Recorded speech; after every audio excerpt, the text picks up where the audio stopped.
Thanks for your time. Jason, the interesting thing about this is it's designed to sort of shore up that support, if you like, but seem to ratchet up China's response in this sort of threatening military behaviour, if you like.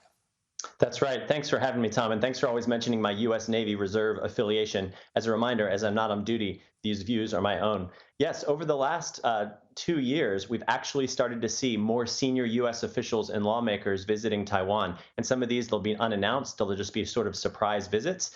And as Representative Slotkin, who was one of the from the U.S. Congress, who was one of the visitors to Taiwan, said that she and her office received intense pressure not to go to Taiwan from the embassy, the Chinese embassy in Washington. So certainly something that China wants to show its displeasure, stating that if U.S. officials are visiting Taiwan, then that symbolizes Taiwan being its own entity, rather than supporting the one China policy, which of course the U.S. does recognize, but at the same time recognizes it under the guise that Taiwan will be allowed self-rule, which China has pushed against. So yet another one of the indicators in this sort of gray zone between peace and war that we're seeing.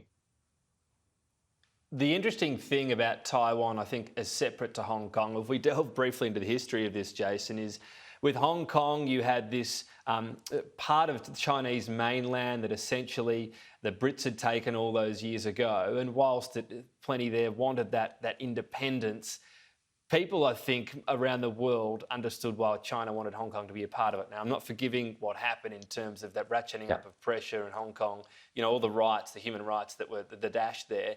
But Taiwan, is not part of the Chinese mainland, has not really lived under the rule of China for a long time and never properly been under the rule of the Chinese Communist Party either. Is that the key difference here, do you think? Is that why this might be more of a red line than Hong Kong proved to be? It is it is a red line, and it is a difference for exactly why you stated. And let me give you a good example. Just this month, Taiwan released its annual defense report, and it all but names the Chinese Communist Party as an enemy. It states that the Chinese Communist Party has been involved in irresponsible activity. It states that the Chinese Communist Party is continuing these incursions almost daily with its aircraft into the air identification zone of Taiwan. And it really goes that far. Also, interestingly, for the first time, this annual report, which has been coming out for 30 years, at the same time, it was released in Chinese and in English. It usually doesn't get released in English for a couple months. And that really shows that Taiwan is trying to become a dual language Chinese and English state, like Hong Kong was, and trying to just show these little symbols that it wants to have a future much more like Hong Kong was. But it's stating in these documents a lot more of these stronger language against the CCP. And, it's a 200 pages, a good read, but I'll give you a quick summary for Australians, that it's worth looking at the document and finding where it refers to Australia. It actually names a lot of the actions from Australia within the Taiwan document, stating that Australia is increasing its defense budget, that Australia is being part of the quadrilateral dialogue, and really trying to just show that Taiwan is among these sort of allies that are forming, like Australia is.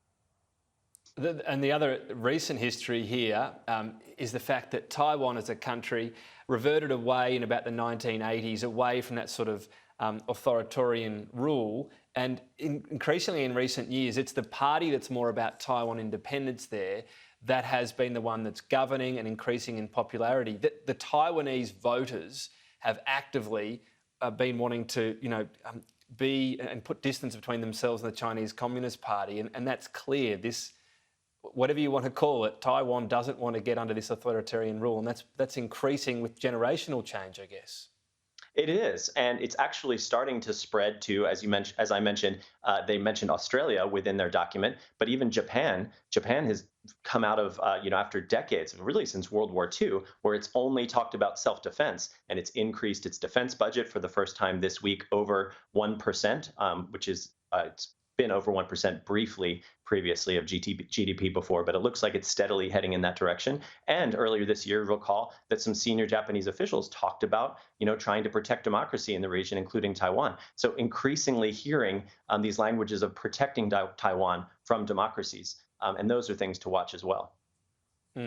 So this watch, you've mentioned the two defence budgets of Taiwan and Japan and the fact they're increasing and they're making it obvious why.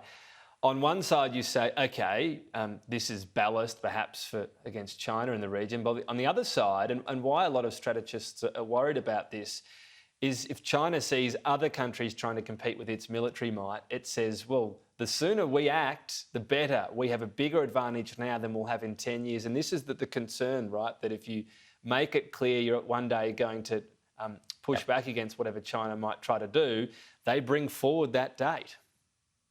Yeah, there's no question that could affect Chinese calculus. The downsides of China trying to reunify Taiwan right now or in the next couple of years are still immense. And China still does require a lot of economic integration with other countries, even though several other countries, including Australia, really rely on China for that economic integration as well. So while we're seeing those trends of defense spending go up, I would like to see that we're also looking at some of the economic agreements in the region. Australia trying to diversify, away from China when it comes to that. But right now, that the term that they're using in Washington D.C. is this mutually assured destruction of economies. That right now, if that movement took place and the countries were isolating themselves from one another, the costs would be too great. But you're absolutely right that the timeline right now could be moved up. It could be part of a part of that if some of these platforms, Australian nuclear submarines, for example, wouldn't be around for another decade. And crucial, I think, because you mentioned mutually assured destruction of economies. So this add-on, if you like, and why that matters for China, as much as the Chinese Communist Party has been able to whip up a lot of nationalistic fervour in recent years, if the economy starts to struggle there, the grand unspoken bargain we always talk about there, without prosperity, you're not going to get a lot of, acquiescence from citizens. That's right. And it really defies logic why China would move in that direction. I mean, nationalism can only get you so far until the point that you're actually counterproductive when it comes to the continued growth and the continued stability of the Communist Party. So that direction, I mean, it's really tough to see how China could continue that path for several years, but it's doing it, and we're seeing it year to year, and it's continuing to challenge in the gray zone, while Australia and Taiwan and Japan continue on this track of increased defense spending as well. So these are all things that we'll continue to talk about, in the coming months, Tom.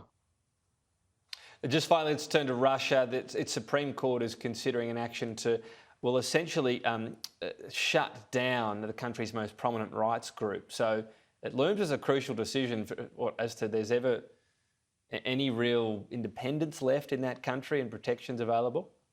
Well, we talked about Alexei Navalny's arrest earlier this year, Tom. This was the prominent human rights activist within Russia. And what we're seeing now is just a continued crackdown on civil society, on the human rights groups in Russia. And it's really a question of whether President Putin, now that he's changed the constitution, that he could be in power until 2036, that if he just wants to call the Supreme Court justice and say, hey, it's about time to get a prosecutor to close this based on a technicality. Right now, groups like Memorial International, whose job and stated work is to investigate corruption within the Russian government, obviously not something that the Russian government is is excited about anymore. So they're going to continue to try to close them. But they're trying to get them on a technicality. Right now, the court is saying that Memorial International is supposed to put on every single publication that it is a quote unquote foreign agent. And what they're saying is there were a handful of documents that they did not put that on. And so they're trying to close down the entire organization rather than issue them a fine, for example. Yeah, and do it so-called legally with the sheen, if you like, of legitimacy, even if that might not be the case. Exactly. Jason Israel, appreciate your time. Thank you.